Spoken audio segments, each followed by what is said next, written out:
नमस्कार। चलिए आज बात करते हैं खून में छिपे एक ऐसे साइलेंट किलर की, एक ऐसा मेडिकल रहस्य जिसे हम अक्सर नज़रअंदाज कर देते हैं। और इस छिपे हुए दुश्मन को समझने के लिए हम जाने माने न्यूट्रिशनिस्ट विवेक सिंह सेंगर के काम को आधार बनाकर आगे बढ़ेंगे। ये सवाल शायद कई लोगों के मन में आता होगा, है ना? कि रिपोर्ट तो ठीक है, कोलेस्ट्रॉल नॉर्मल है, फिर भी दिल का खतरा क्यों बना हुआ है? आखिर गड़बड़ कहाँ है? जवाब अक्सर उस एक नंबर में छिपा होता है जिस पर ज्यादातर लोगों का ध्यान ही नहीं जाता। जी हाँ, असली विलेन है बढ़ा हुआ ट्राइग्लिसराइड्स। अब ये बात साफ हो चुकी है कि हाई ट्राइग्लिसराइड्स सीधे सीधे हार्ट अटैक का कारण बन सकते हैं, भले ही किसी का कोलेस्ट्रॉल लेवल एकदम परफेक्ट क्यों ना हो। तो चलिए इस गुत्थी को सुलझाते हैं। इस पहले सेक्शन में हम ये समझेंगे कि ब्लड फैट्स को लेकर आम धारणा क्या है और असली खतरा असल में है क्या।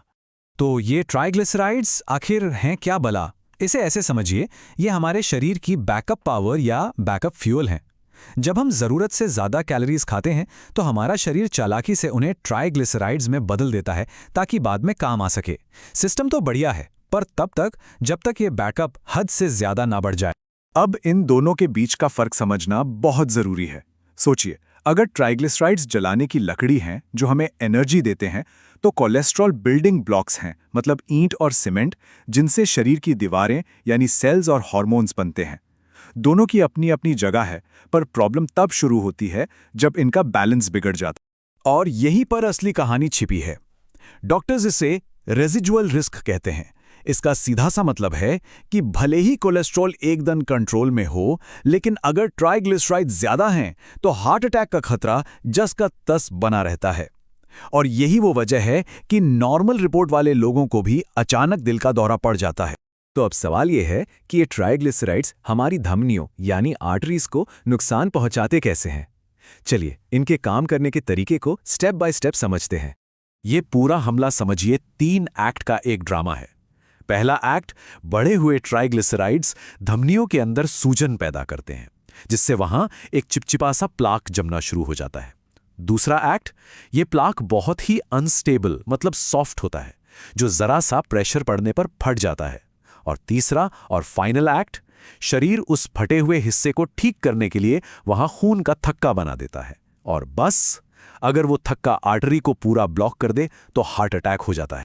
वाह, क्या जबरदस्त उपमा है। ये लाइन इस खतरे को एकदम साफ कर देती है। ये कोई पत्थर जैसी सख्त रुकावट नहीं है, बल्कि धमनी के अंदर एक नाजुक सूजी हुई फुंसी है जो कभी भी फट सकती है। और मामला यहीं खत्म नहीं होता, खतरा डबल हो जाता है।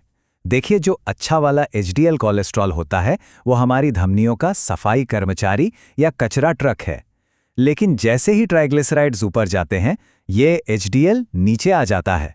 मतलब एक तरफ तो गंदगी बढ़ रही है और दूसरी तरफ सफाई करने वाले भी कम हो रहे हैं। अब एक और खतरनाक बात, समय। जी हाँ, कुछ खास समय पर हार्ट अटैक का रिस्क कई गुना बढ़ जाता है। सुबह का वक्त, खासकर सर्दियों में, एक तरह का परफेक्ट स्टॉर्म बना देता है। क्यों? क्योंकि ठंड से नसें सिकुड़ती हैं, सुबह सुबह स्ट्रेस हार्मोन अपने पीक पर होता है, और उसी समय हमारे खून के प्लेटलेट्स भी सबसे ज्यादा चिपचिपे होते हैं। ये तीनों मिलकर खतरे को बहुत बढ़ा देते हैं। तो ये सब सुनकर सवाल ये उठता है कि आखिर ये ट्राइग्लिसराइड्स शरीर में इतने बढ़ते ही क्यों हैं? चलिए अब इसके पीछे के असली गुनहगारों का पता लगाते हैं। और यकीन मानिए, जो सबसे बड़ा कारण है वो नहीं है जो ज्यादातर लोग सोचते हैं। ये चार्ट देखिए, ये सारी कहानी बयां कर रहा है। सबसे बड़ा बार किसका है? घी या तेल का नहीं, बल्कि चीनी और मैदे जैसी रिफाइंड चीज़ों का। उसके बाद नंबर आता है शराब का, और फिर बैठे रहने की आदत और तनाव का। पर चीनी से फैट कैसे बनता है? हमारे लिवर के अंदर एक सीक्रेट फैक्ट्री चल रही है। जब हम जरूरत से ज्यादा चीनी, खासकर कोल्ड ड्रिंक और पैकेट वाले जूस से लेते हैं, तो हमारा लिवर उसे फौरन फैट यानी ट्राइग्लिसराइड्स में बदल देता है। ये एक सीधी पाइपलाइन है। मुंह से चीनी अंदर गई और लिवर ने उसे फैट बनाकर खून में छोड़ दिया। लेकिन इतनी बुरी खबरों के बीच एक अच्छी खबर भी है, और वो ये कि इस पर पूरी तरह से काबू पाया जा सकता है।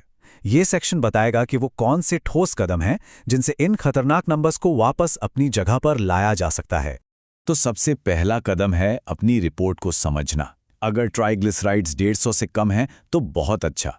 लेकिन एक्सपर्ट्स कहते हैं कि अगर किसी को पहले से ही दिल की बीमारी या डायबिटीज है तो उनका लक्ष्य 100 से भी नीचे होना चाहिए। 500 से ऊपर तो ये बेहद खतरनाक हो जाता है।